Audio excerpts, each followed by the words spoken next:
제가 대학생 때로 기억되는데요.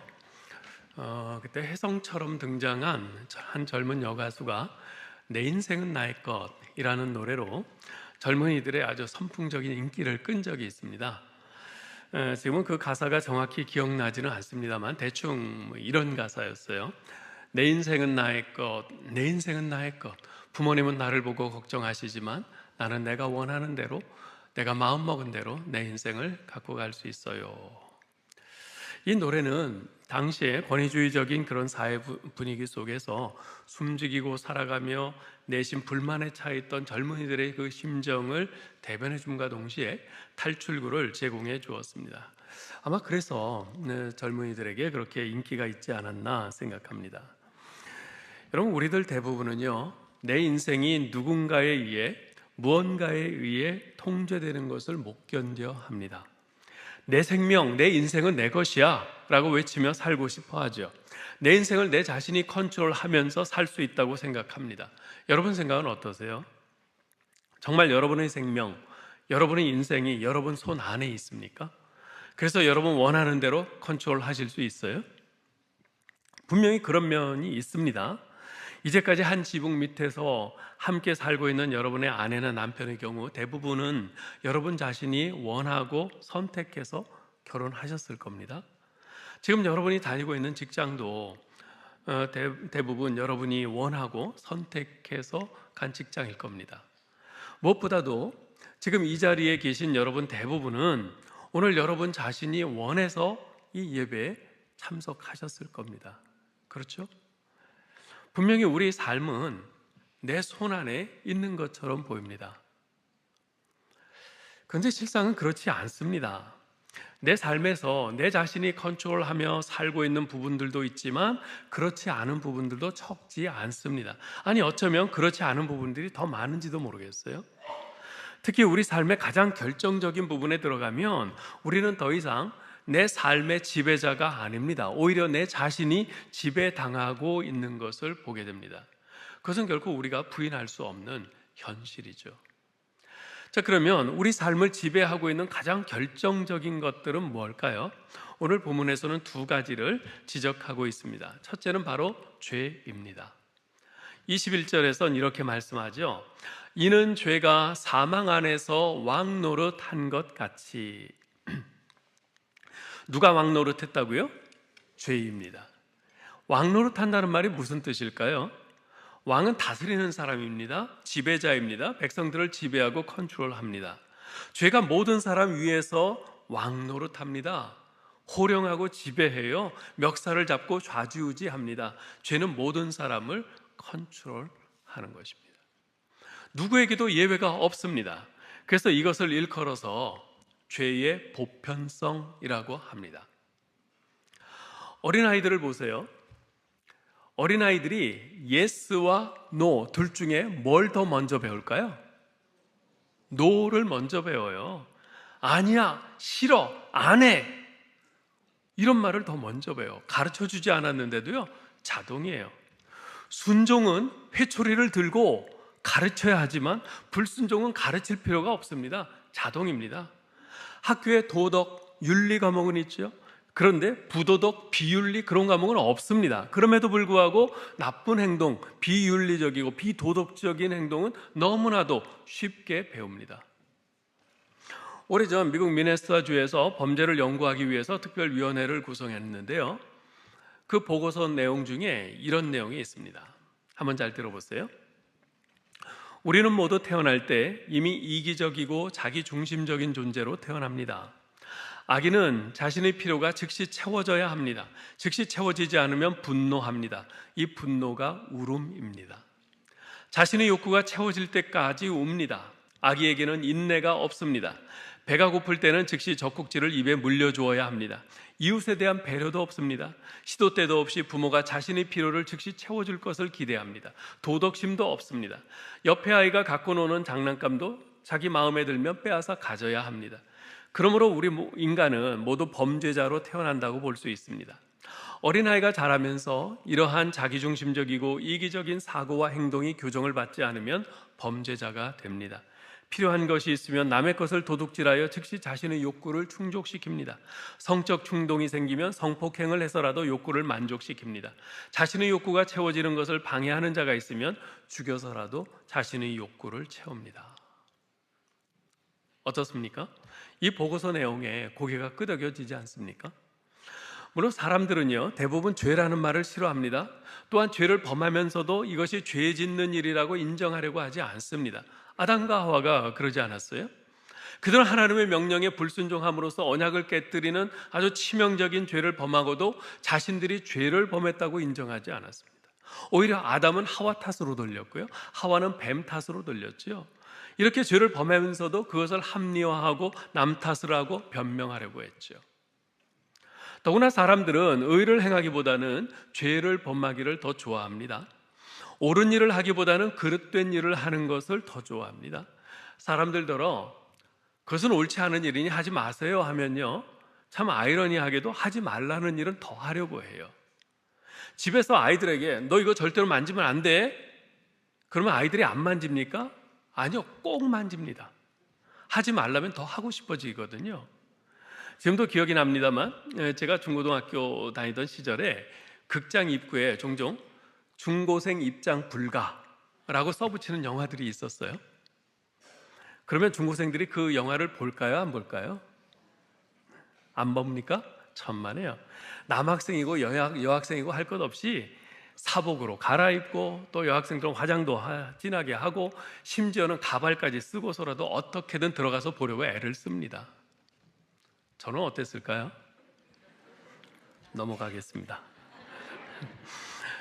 자, 왜 그럴까요? 인간의 성품이 다 타락해서 그렇습니다. 그래서 앞에서 사도 바울은 3장 10절에서 뭐라고 그래요? 의인은 없나니 곧 하나도 없다 선언했죠. 여러분, 이 세상에 완전한 사람은 없습니다. 성자는 없어요. 너, 나 할 것 없이 누구나 다 죄 지을 가능성이 있고요, 실제로 모든 사람이 다 죄를 짓습니다. 그래서 성경에도 보면 갈라디아서 6장 1절에서 이렇게 경고하지 않습니까? 읽어볼까요? 형제들아, 사람이 만일 무슨 범죄한 일이 드러나거든 신령한 너희는 온유한 심령으로 그러한 자를 바로잡고 너 자신을 살펴보아 너도 시험을 받을까 두려워하라. 무슨 말입니까?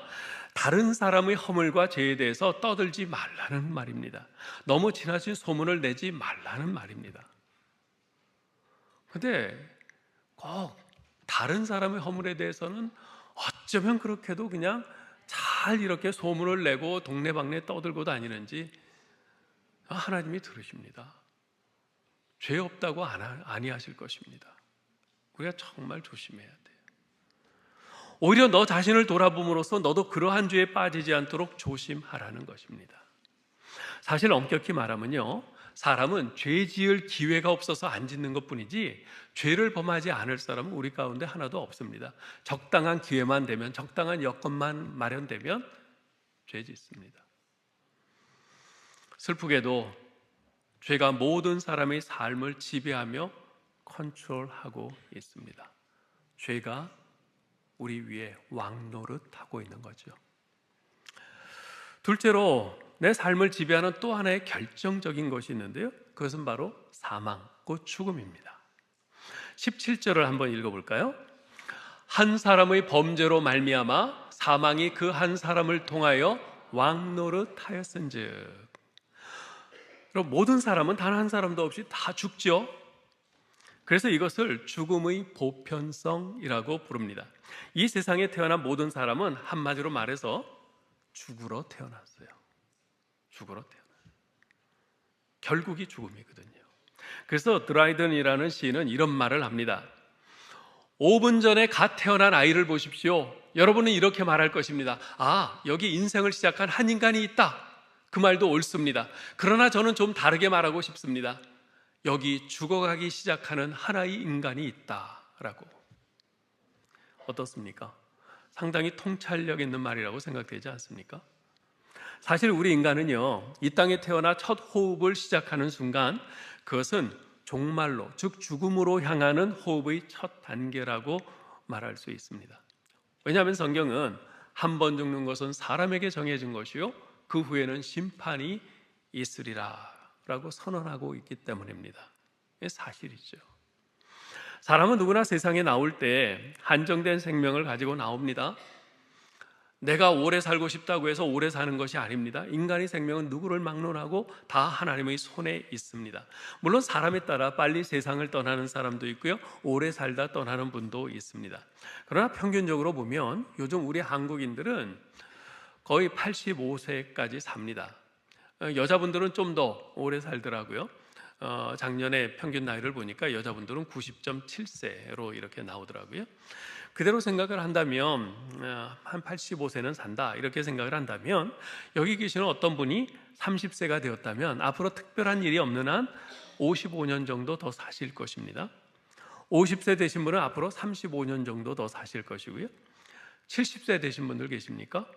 더 오래 사시기 바랍니다. 그런데 일반적으로 말하면 여러분의 남은 횟수는 약 15년 정도입니다. 근데 이게 얼마나 빨리 지나가는지 모릅니다. 날아갑니다. 화살같이 빠릅니다. 총알같이 지나갑니다. 그래서 시편 90편에서 모세는 이렇게 말하죠. 읽어보겠습니다. 우리의 모든 날이 주의 분노 중에 지나가며 우리의 평생이 순식간에 다하였나이다. 우리의 연수가 70이요 강건하면 80이라도 그 연수의 자랑은 수고와 슬픔뿐이요 신속히 가니 우리가 날아가나이다. 누가 주의 노여움의 능력을 알며 누가 주의 진노의 두려움을 알리이까? 우리에게 우리 날 계수함을 가르치사 지혜로운 마음을 얻게 하소서. 아멘. 누가 지혜로운 사람입니까? 죽을 날을 생각하는 사람이 지혜로운 사람입니다. 왜요?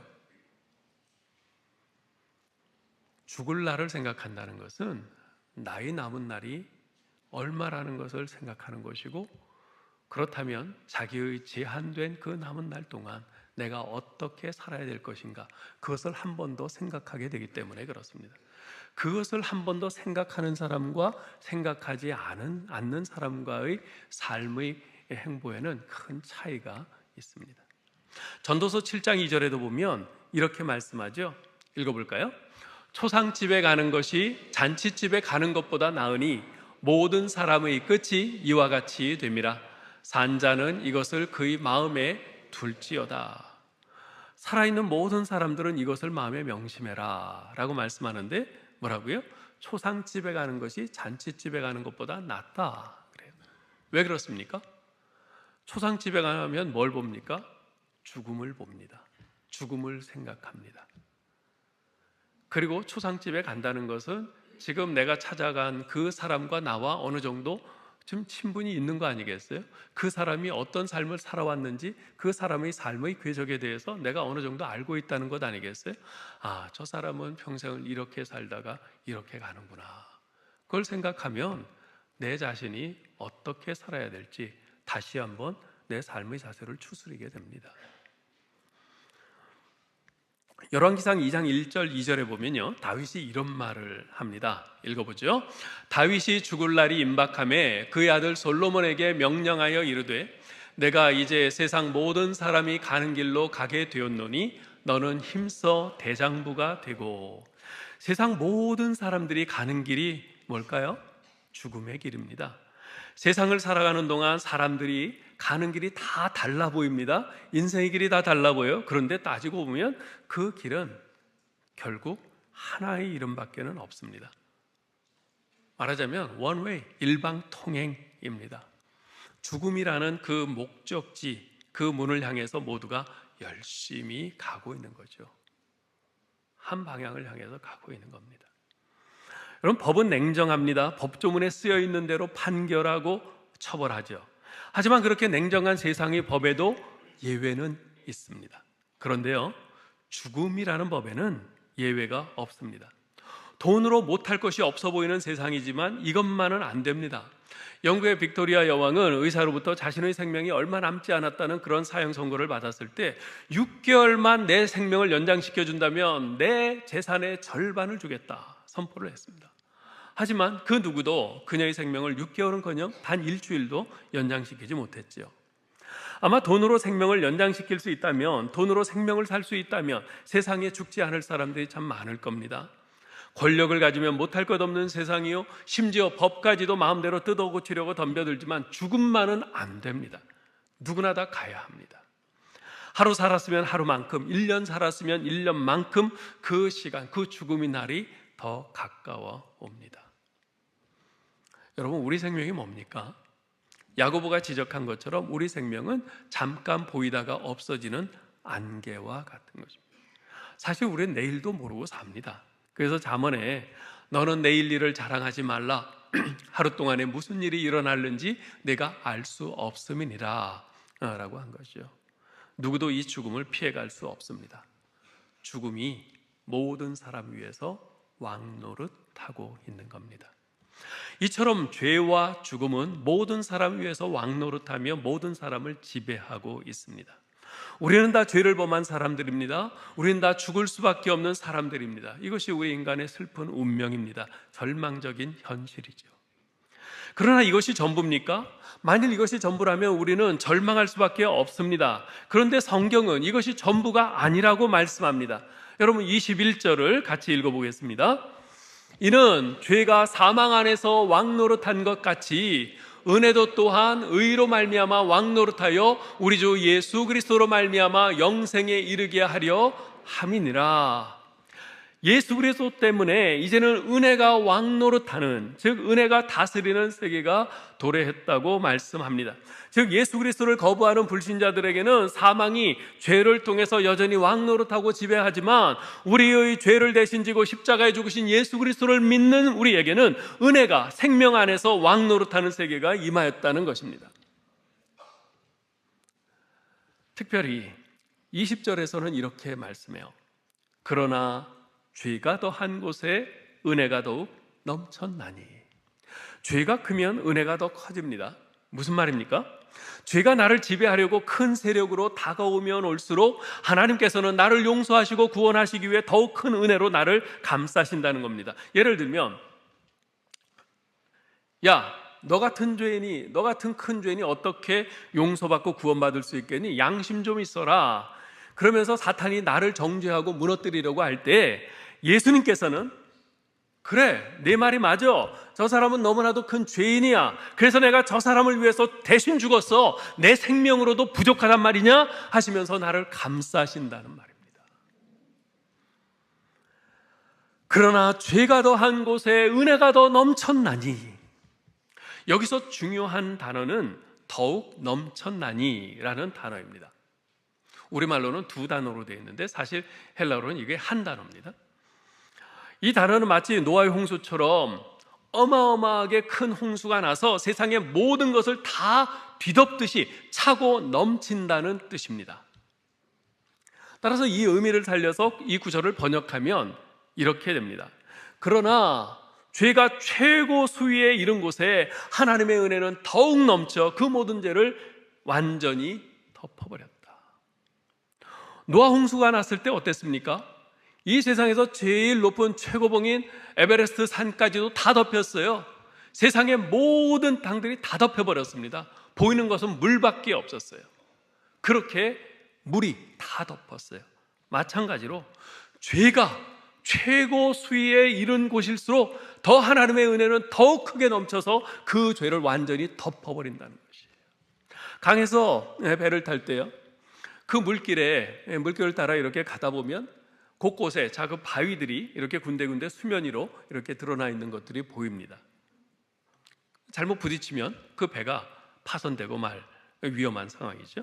그러나 강물이 홍수로 인해서 확 불어나서 그 모든 바위들을 다 덮어버리면 어떻습니까?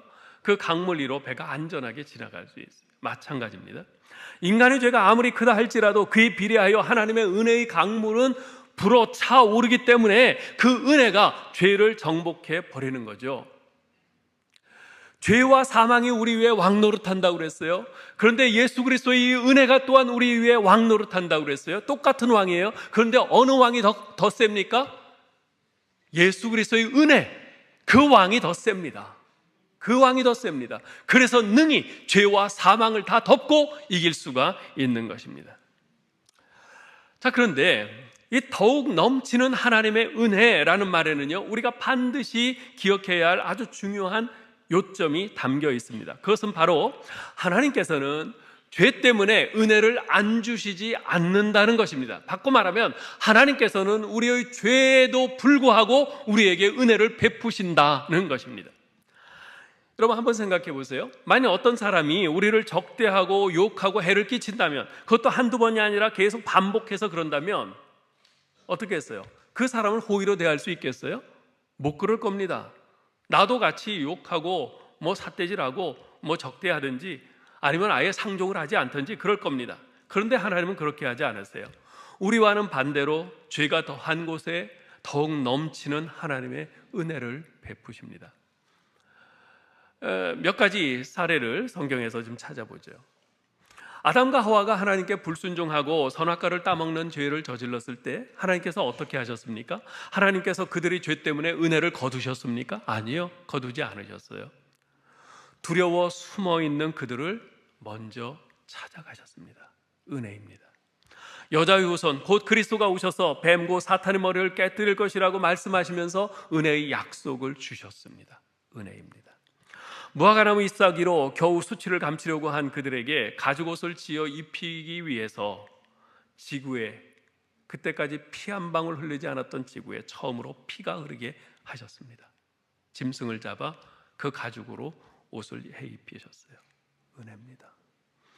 하나님께서는 그들의 죄에도 불구하고 은혜를 주셨습니다. 모세의 영도하에 이스라엘 백성들이 시내 광야까지 왔어요. 시내산 앞까지 왔죠. 그들은 모세가 하나님으로부터 율법을 받기 위해서 시내산에 올라간 사이에 어땠습니까? 금송아지 우상을 만들어서 섬기는 등 아주 폐역을 일삼고 있었어요. 그러나 하나님께서 그들이 그러한 죄 때문에 은혜를 거두셨나요? 거두지 않으셨습니다. 오히려 그들에게 십계명을 비롯한 율법을 주심으로써 그들이 하나님의 언약 백성을 더욱 확고히 하셨습니다. 특히 하나님께서는 그들에게 성막을 만드는 법, 하나님께 제사 드리는 법, 제사장직에 대한 법 등을 세세히 알려주심으로써 그들이 죄 용서받고 하나님께 더욱 가까이 나아갈 수 있도록 길을 열어주셨죠. 은혜입니다. 그래서 도널드 반하우스란 목사님은 이렇게 말합니다. 죄는 시내산만큼 솟구쳤지만 하나님의 은혜는 하늘만큼 솟구쳤다. 얼마나 적절한 표현인지 모르겠어요. 베드로의 경우는 어떻습니까? 그는 주님을 3번이나 부인했어요. 그것도 맹세하고 저주를 퍼부으면서 부인했죠. 그러나 예수님은 베드로를 정죄하지 않으셨습니다. 오히려 부활하신 주님은 베드로에게 나타나셔서 요한의 아들 시몬아, 네가 나를 사랑하느냐 3번 물으셨습니다.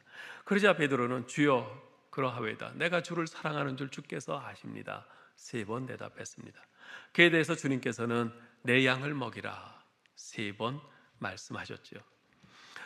이것은 주님을 3번이나 부인한 베드로, 그의 가슴 속 깊이 박혀있는 그 뿌리 깊은 죄책감과 그 트라우마를 깨끗이 씻어주시고 치유해 주시고 회복시켜 주신 것입니다. 주님께서는 그의 죄 때문에 은혜를 거두지 않으셨습니다. 오히려 그에게 사명을 주시는 은혜를 더하셨죠. 사도 바울의 경우는 어땠습니까?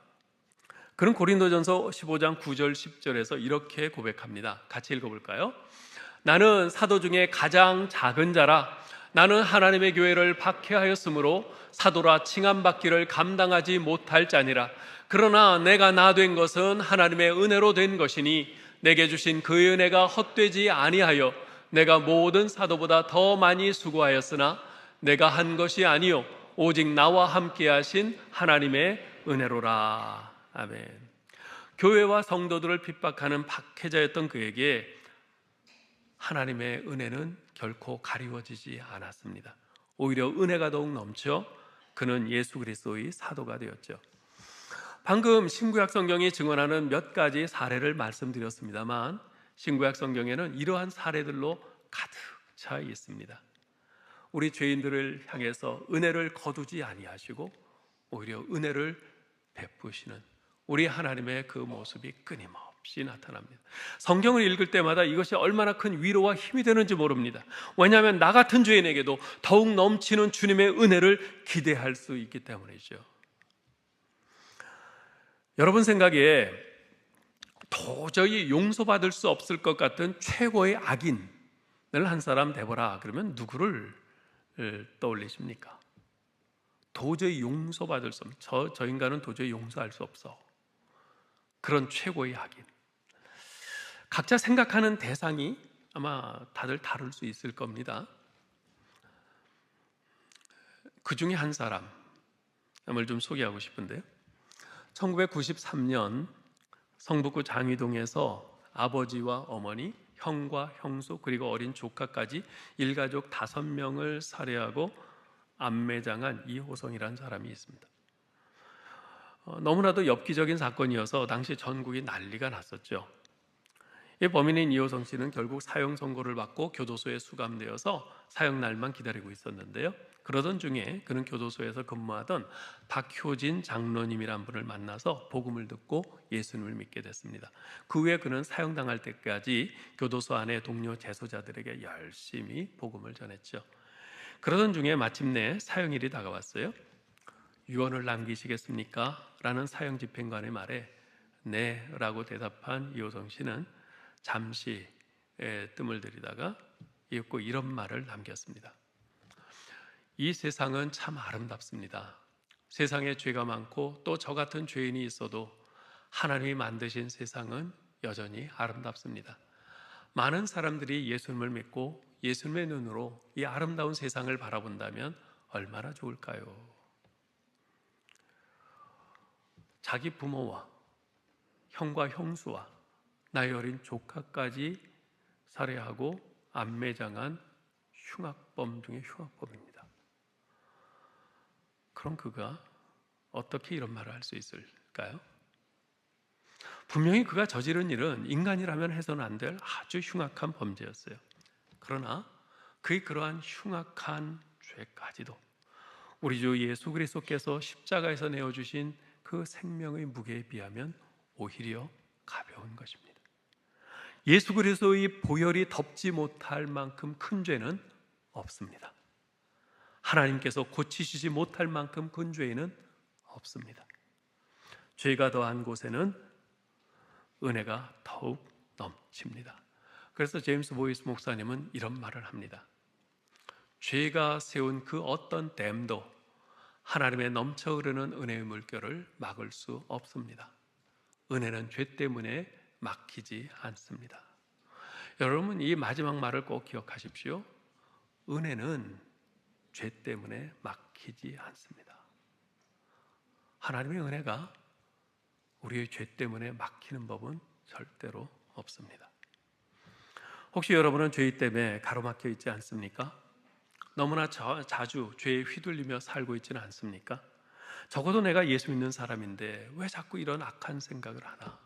왜 자꾸 이런 나쁜 말을 하나? 내가 그래도 교회의 목사요, 장로요, 권사요, 집사인데 어째서 사는 것은 이처럼 부도덕하고 비윤리적인가? 신앙생활한 지 수십 년이 되었다고 자랑하면서도 어째서 나는 이렇게 내 자신의 편함과 내 가족만 챙기는 자기중심적이고 이기적인 모습으로 살고 있는가? 지난번 기도회 때 눈물 콧물 다 흘리면서 철저하게 회개했고 다시는 죄짓지 않고 하나님 뜻대로 살겠노라고 그렇게 수없이 다짐했는데 이렇게 또다시 죄를 짓다니 나는 과연 예수 믿는 사람이 맞나? 난 예수를 믿기는 믿는 것일까? 혹시 나는 진정으로 예수 믿는 것이 아니라 그저 예수 믿는다고 우기는 것이 아닐까? 여러분 이런 자괴감이 들 때가 있지 않습니까? 분명히 우리는 죄와 허물로 가득 찬 죄인이고 죄에 질질 끌려가는 연약한 존재입니다. 그러나 여러분 죄가 더한 곳에 은혜가 더욱 넘친다고 하신 하나님의 말씀을 믿음으로 붙드시기 바랍니다. 여러분의 그 어떤 죄보다도 더욱 크고 넘치는 하나님의 은혜가 여러분을 덮으실 것입니다. 여러분이 죄의 파도에 휩쓸려 가지 않도록 견고히 붙드시고 지키실 줄 믿습니다. 말씀을 맺겠습니다. 사도 바울은 앞서 14절에서 아담은 오실자의 모형이라고 했습니다. 즉 아담은 장차 메시아로 오실 예수 그리스도의 그림자라는 뜻입니다. 예수 그리스도가 실체고 아담은 그림자인 것이죠. 실체와 그림자는 닮은 꼴입니다. 자, 그렇다면 예수 그리스도와 아담은 어떤 면에서 닮은 꼴입니까? 이미 말씀드렸죠. 인류의 대표자라는 점에서 닮은 꼴입니다. 그래서 신학적으로 예수 그리스도를 둘째 아담 또는 마지막 아담이라고 부르는 것이죠. 자, 그러나 실체와 그림자가 똑같지는 않습니다. 엄청난 차이가 있습니다. 그림자는 단지 윤곽만 보여줄 뿐이지만 실체는 어때요? 이목구비 아주 요소요소를 정확하게 보여주지 않습니까? 자, 그렇다면 실체이신 예수 그리스도와 그림자인 아담은 어떤 차이가 있을까요? 많은 차이를 말할 수 있겠습니다만 오늘 본문에서 아주 중요한 차이 하나를 사도 바울은 한 사람과 한 분이라는 말로 대조해서 말씀하고 있습니다. 17절을 같이 읽어보죠. 한 사람의 범죄로 말미암아 사망이 그 한 사람을 통하여 왕노릇하였은즉 더욱 은혜와 의의 선물을 넘치게 받는 자들은 한 분 예수 그리스도를 통하여 생명 안에서 왕노릇하리로다. 한 사람 아담의 범죄로 말미암아 사망이 우리 위에 왕노릇했습니다. 반면에 한 분 예수 그리스도로 말미암아 우리는 은혜와 의의 선물을 넘치게 받았을 뿐만 아니라 생명 안에서 왕노릇하게 되었습니다. 이제까지 우리 가운데서 왕노릇해온 사망은 영원히 쫓겨났고 사망 대신에 그것을 이기신 주님의 생명이 나에게 영원한 선물로 주어졌습니다. 우리는 이 생명 안에서 이 생명으로 말미암아 모든 범죄와 모든 정죄와 모든 사망을 능히 이기는 삶을 살게 된 것입니다. 곧 왕노릇하게 된 것이지요. 여기서 우리는 한 사람의 중요성을 깨닫게 됩니다. 한 사람 아담의 불순종으로 말미암아 모든 사람이 죄인이 되고 사망에 이르게 되었듯이 한 사람 예수 그리스도의 순종으로 그를 믿는 모든 사람이 의인이 되고 생명에 이르게 되었습니다. 물론 아담과 예수 그리스도는 인류의 대표라는 자격으로 그렇게 한 것이지만 어떤 면에서는 우리도 나 한 사람이 어떻게 하느냐에 따라서 내 가족과 교회와 사회에 큰 영향이 미칠 수 있음을 기억해야 합니다. 사랑하는 성도 여러분, 우리 앞에는 항상 두 갈래 길이 놓여 있습니다. 어떤 길입니까? 하나는 자신의 욕망을 위해서 하나님의 뜻에 불순종한 첫사람 아담의 길이요, 다른 하나는 십자가에서 죽기까지 자신을 부인하고 하나님의 뜻에 순종한 마지막 아담 예수 그리스도의 길입니다. 죄가 여전히 왕노릇하는 저주 아래 살고자 한다면 하나님의 뜻에 불순종한 첫사람 아담의 길을 선택해서 가면 됩니다. 그러나 의와 생명이 넘치는 은혜 아래 살고자 한다면 죽기까지 순종하신 마지막 아담 예수 그리스도의 길을 선택해야만 합니다. 아담이 걸어간 불순종의 길을 선택하면 순간적으로는 달콤할 겁니다. 그러나 그 결과는 쓰디쓸 것입니다. 나 자신은 물론 내 주변의 사람들에게도 그러할 것입니다. 그러나 주님이 걸어가신 순종의 길을 선택하면 당시에는 힘들지만 그 결과는 달디 달 것입니다. 나 자신은 물론 내 주위의 사람들에게도 그러할 것입니다. 하나님께서는 아담의 길을 떠나 그리스도의 길을 걷고자 하는 그 한 사람을 찾으십니다. 하나님께서는 자기를 부인하고 순종하는 자에게 은혜를 부어주십니다. 여러분, 우리는 한 사람 아담의 죄로 사망의 권세 아래서 신음하며 살다가 한 사람 예수 그리스도의 의의 순종으로 새 생명을 얻어 영생의 길에 들어섰음을 잊지 마시기 바랍니다. 십자가의 은혜를 받은 우리는 순종하는 한 사람으로 하나님 앞에서 살아가도록 부름받은 것입니다. 이제 한 사람을 찾습니다 라는 글을 하나 소개해드리고 마치겠습니다.